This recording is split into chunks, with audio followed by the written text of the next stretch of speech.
কমেন্টসটি হলো, আসসালামু আলাইকুম আপু, আমার বয়স খুব কম।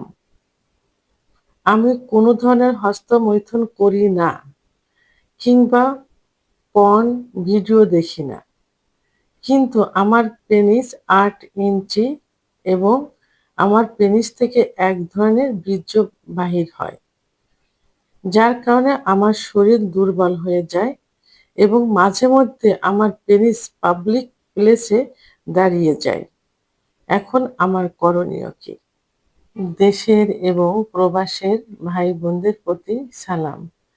আসসালামু আলাইকুম। আমি প্রভাষক ডাক্তার রিক্তা পারভীন, হোমিওপ্যাথি এবং আয়ুর্বেদিক চিকিৎসক। আজকে খুব গুরুত্বপূর্ণ একটা বিষয় নিয়ে আলোচনা করব, যে বিষয়টা সম্পর্কে অধিকাংশ পুরুষের ভুল একটা ধারণা থাকে। এই ভুল ধারণার থেকে আজকে এই বিষয় নিয়ে আলোচনা করব। তো বিষয়টি আজকে আমার এক শুভাকাঙ্ক্ষী আমাকে কমেন্টস করেছেন। এই যে ও কথাগুলো যে অল্প বয়সী আমার শুভাকাঙ্ক্ষী লিখেছেন, এটা কিন্তু অধিকাংশ পুরুষেরই এই কথাটা থাকে এবং এটা হয়ে থাকে। তারা একইভাবে কিন্তু প্রশ্ন করে যে, "প্রসাব করতে বসছি, টয়লেটে বসছি, দিছে বীর্য বের হয়ে গেছে। আ পর্নোগ্রাফি দেখছি, কি সামান্য উত্তেজনা হয়েছে, স্ত্রীর কাছে গেছি উত্তেজনা হয়েছে, আ উত্তেজনামূলক কোনো কিছু চিন্তাভাবনা করেছি, একটু লিঙ্গ দাঁড়িয়েছে, বীর্য বের হয়ে গেছে।" তো এইভাবে প্রতিনিয়ত বীর্য বের হয়ে যাওয়ার কারণে আমরা দুর্বল হয়ে গেছি। এইটাই প্রশ্ন থাকে। তো এই যে ভুল ধারণা কোনটা? আসলে এই যে লালা বিজলা মতো বের হয়, যেটাকে বলে সবাই যে বীর্য বের হয়, এটা আসলে বীর্য না। এটাকে কামরস বলে অথবা মিউকাস বলে। যেমন স্ত্রীর সঙ্গে যখন সহবাস করা হয়, তখন স্ত্রীকে ফোর-প্লে করলে অর্গাজম হয়, অর্থাৎ কামরাস বের হয়। যার কারণে সহবাসে স্ত্রীরা কোনো কষ্ট পায় না। কারণ যোনিপথ পিচ্ছিল হয়ে যায়। কোনো ব্যথা লাগে না, জ্বালা যন্ত্রণা হয় না। তো এটা কিন্তু ক্ষুধা প্রদত্ত। যে মহিলাদের এটা হয় না, তাদের কি করা হয়? চিকিৎসা দেওয়া হয়। কারণ সেক্স হরমোন কমে গেলে যৌন অক্ষমতা আসে। তো এখন পুরুষের যেটা বের হচ্ছে, এটাও কিন্তু সেটা কামরস বা মিউকাস। যখন স্ত্রীর সঙ্গে সহবাসে যাওয়া হয়, তখন যদি এই কামরস বের হয় বা মিউকাস বের হয়, তাহলে সহবাসটা কিন্তু খুব স্বাভাবিক হয়ে যায়। স্ত্রীকে কোনো লুব্রিকেট, কোনো অয়েল, কোনো কিছু ব্যবহার করা লাগে না। ইজি ভাবে পুরুষের এই মিউকাস দিয়ে জায়গাটা পিচ্ছিল করে সহবাস করা যায়। তাহলে এই ভুল ধারণাটা আজকের থেকে মুক্ত হতে হবে যে এটা আ বীর্য না, এটা কামরস বা মিউকাস। হ্যাঁ, যাদের প্রসাব দিয়ে অথবা আম টয়লেটের সময় দিলে যেটা বের হয়, এটা আসলে কি প্রোস্টেট ফ্লুইড। কারণ প্রোস্টেট গ্ল্যান্ডের ভেতরে এক ধরনের ফ্লুইড থাকে। তখন আ জোরে প্রেশার দিয়ে টয়লেট করলে, কি প্রসাব করলে এই ফ্লুইডটা বের হয়ে আসে। তো এর জন্য কি করতে হবে?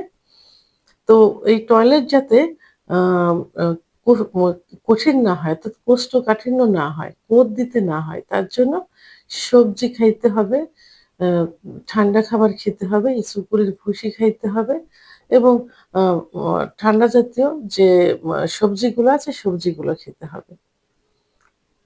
তো তাহলে আ কিন্তু আ এটা আমরা বীর্য আজ থেকে বলা যাবে না। তবে হ্যাঁ, এইটা যদি অতিরিক্ত পরিমাণ বের হয়, তাহলে কি হয়? চলাফেরায় একটু কষ্ট হয়। কাপড়টা চেঞ্জ করতে হয়।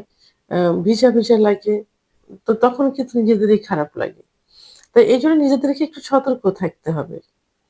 এই যে যেটা টয়লেটটা যাতে আ কঠিন না হয়, তার জন্য এই নরম খাবার খেতে হবে। আর ঘুমোতে হবে। পর্যাপ্ত ঘুম দিতে হবে। পানি খাইতে হবে, দুশ্চিন্তা করা যাবে না।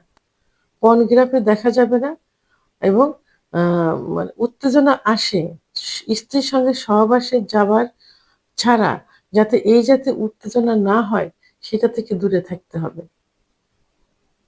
অর্থাৎ বাজে কোনো চিন্তা ভাবনা আনা যাবে না। মুসলমান হলে অবশ্যই ৫ ওয়াক্ত নামাজ পড়তে হবে, পাক পবিত্র অবস্থায় থাকতে হবে। তাহলে কিন্তু এই উম মিউকাসটা বের হবে না। তারপরেও যদি অতিরিক্ত মিউকাস বের হয় তাহলে কি করতে হবে? ডাক্তারের শরণাপন্ন হতে হবে। ডাক্তারের সঙ্গে আলোচনা করতে হবে এবং হোমিওপ্যাথিতে এই মিউকাস বন্ধ করার জন্য খুব ভালো মেডিসিন রয়েছে। ১ টা ২ টা মেডিসিন খেলেই কিন্তু এটা ঠিক হয়ে যায়। তাহলে অবশ্যই একজন রেজিস্ট্রারকৃত হোমিওপ্যাথি ডাক্তারের শরণাপন্ন হতে হবে। এবং আমার এই ভক্তটা আরেকটা যেটা বলেছেন সেটা হলো যে উম আ তার শরীর দুর্বল হয়ে যাচ্ছে এবং পাবলিক প্লেসে গেলে তার পেনিস উত্থান হচ্ছে, দাঁড়িয়ে যাচ্ছে। দেখেন, অনেকে চেষ্টা করেও অনেক ডাক্তার দেশে, দেশের বাইরে এই ডাক্তার, ওই ডাক্তার দেখিয়েও কিন্তু এই সেক্সটা বৃদ্ধি করতে পারছে না, উত্থান আনতে পারছে না। অনেকে উত্থানের অভাবে স্ত্রীর সঙ্গে ডিভোর্স হয়ে যাচ্ছে। স্ত্রী পরকীয়া করছে। ৭-৮ বছর ১০ বছর আলাদা বিছানায় ঘুমোচ্ছে। সংসারে কোনো শান্তি নেই। এই উত্থান না হওয়ার কারণে। তো এখন আপনাদের বা আপনার যে উত্থান হচ্ছে এটা আল্লাহর কাছে হাজার শুকরিয়া আদায় করতে হবে। কিন্তু পাবলিক প্লেসে কেন উত্থান হবে? এটা নিশ্চয়ই আপনার ভুল। ভুলটা কি? আপনি তখন নিশ্চয়ই এইসব চিন্তাভাবনা করেন অথবা পাবলিক প্লেসে কোনো মেয়ে যাচ্ছে, কোনো শর্ট কাপড় পরে অথবা ওই জাতীয় কোনো পোশাক পরে অথবা এমন কিছু দেখছেন যে আপনার সেক্স উত্তেজনা চলে আসছে। তো এটা থেকে নিজেকে কন্ট্রোল করেন। ওদিকে তাকাবেন না। নিজেকে সংযত করতে হবে। তাকালেও দেখলেন ওটার চিন্তা-ভাবনা করা যাবে না। সেক্সুয়াল কোনো উত্তেজনা ভিতরে আনা যাবে না। তাহলেই কিন্তু ঠিক হয়ে যাবে। এখন এইটা যদি আপনি ওষুধ দিয়ে বন্ধ করতে চান তাহলে আপনার তো সেক্স নষ্ট হয়ে যাবে। আর এই জাতীয় অপচিকিৎসা কোনো ডাক্তার আপনাকে দিবেন না। তাহলে নিজে কন্ট্রোল হতে হবে। চোখকে হেফাজত করতে হবে। মনকে কন্ট্রোল করতে হবে। স্ত্রী ছাড়া, পার্টনার ছাড়া সেক্সুয়াল চিন্তাভাবনা কখনো মাথায় আনা যাবে না। নিজেকে একটু কন্ট্রোল করেন, নম্র ভদ্রতার ভিতরে চলে আসেন, ইসলামের রীতিনীতিগুলো মেনে চলেন অথবা যারা অন্য ধর্মের আছে তাদের নিজস্ব ধর্মগুলো মেনে চলেন, দেখবেন সব ঠিক হয়ে যাবে। আর এই ভুল চিন্তাভাবনা আজকে থেকে বন্ধ করতে হবে যে বীর্য।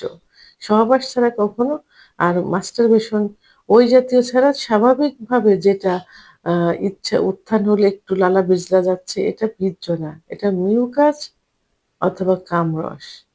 এটা আপনার সহবাসকে খুব আ সুন্দর করবে। উম সহবাসে খুব আরামদায়ক করবে। স্বামী-স্ত্রী উভয়েরই। ভিডিওটি সম্পর্কে যদি কোনো মতামত থেকে থাকে অবশ্যই কমেন্টের মাধ্যমে জানাবেন। আর ভিডিওটি ভালো লাগলে লাইক, কমেন্ট, সাবস্ক্রাইব করে আমার সঙ্গে থাকুন। আল্লাহ হাফেজ।